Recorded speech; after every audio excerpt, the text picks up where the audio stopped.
Mari belajar dari Italia. Apa yang sebenarnya terjadi di Italia?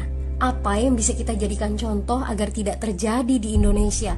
Kreatif konten ini berasal dari artikel warga Italia, dipersingkat dan dilengkapi data agar lebih mudah dipahami. Tahap 1. Kasus pertama diumumkan.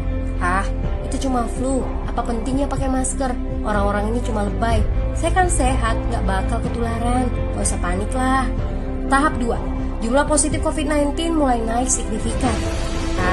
Cuma beberapa yang kena. Yang meninggal pun hanya orang-orang tua saja yang memang udah punya penyakit. Hidup seperti biasa aja lah. Pacaran, nongkrong bareng temen, jalan-jalan ke mall. Tetep lanjut. Tahap ketiga, jumlah kasus meningkat dengan cepat, berlipat ganda dalam 1 hari. Tingkat kematian pun bertambah. 7 Maret, lebih dari 5.000 kasus positif COVID-19. Zona merah diberlakukan di Italia. Wilayah yang dikarantina hampir 25% dari luas Italia. Sekolah dan universitas tutup, tapi tempat kerja, bar, dan restoran masih buka. Sementara itu, 75% wilayah lain masih menganggap enteng COVID-19. Anjuran mencuci tangan ada di mana-mana, tapi sekadar anjuran dan tak banyak yang melakukan. Tahap 4. Jumlah kasus meningkat pesat.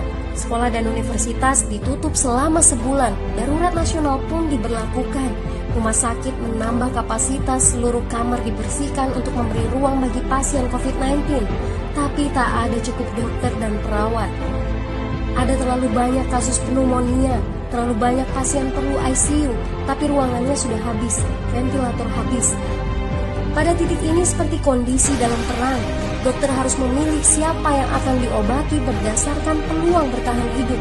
Itu berarti pasien lanjut usia dan punya penyakit bawaan seperti hipertensi, diabetes, stroke tidak masuk prioritas karena tidak ada lagi ruang. Sistem layanan kesehatan seketika runtuh. Tahap 5.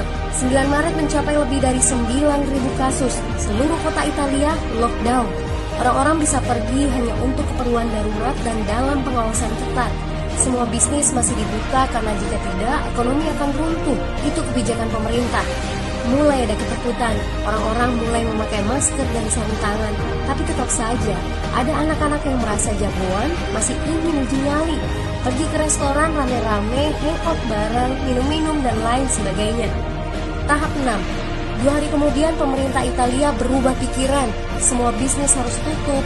Bar, restoran, pusat perbelanjaan, semua jenis toko, kecuali supermarket dan apotek. Penyebabnya, karena dalam sehari yang positif bertambah lebih dari 2.000 kasus. Penduduk yang mau keluar rumah harus mendapat surat izin. Surat izin ini didapatkan dari pos pemeriksaan polisi dan disebar di berbagai lingkungan. Yang melanggar bisa kena denda 3,3 juta rupiah. Bagi pasien positif yang tidak mau mengkarantina diri, bakal dituntut dengan pasal pembunuhan, hukuman 1-12 tahun penjara. 21 Maret jumlah korban meninggal di Italia terus meningkat melampaui Cina. Sebagai gambaran, luas Italia itu kurang lebih 2 kali Pulau Jawa. Penduduknya lebih dari 60 juta jiwa. Lalu apa yang harus kita pelajari dari Italia? Yuk, mulai dari diri sendiri, mulai dari di rumah aja. Jaga kebersihan lalu isolasi diri dan keluarga. Tidak keluar rumah kecuali sangat penting. Ini saatnya memulai solidaritas. Yang mampu harus mulai membantu yang tidak mampu.